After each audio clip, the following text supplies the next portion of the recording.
লাইলাতুল বরাতের নামাজ সর্বনিম্ন 12 রাকাত। কত রাকাত? 12 রাকাত। 12 রাকাত নামাজগুলো কিভাবে পড়বেন? 2 রাকাত করে নফল নামাজের নিয়ম। প্রথমে সূরা ফাতিহা, তারপরে সূরা কদর, ইন্না আনজালনাহু ফি লাইলাতিল কদরি। এই সূরা কদর এবং দ্বিতীয় রাকাতে সূরা ফাতিহার পরে যেটা জমহুর মত, সেটা হচ্ছে 3 বার সূরা ইখলাস। কতবার?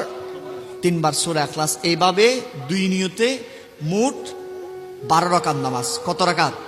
12 রাকাত নামাজ। প্রতিটা 4 রাকাত পর পরে দুরূদ শরীফ পড়বেন, অথবা আল্লাহুম্মা ইন্নাকা আফুবুন তুহিব্বুল আফওয়া ফাআফু আন্নী ইয়া গফুর ইয়া গাফফার ইয়া রাব্বাল আলামিন, এই দোয়াটি পড়বেন।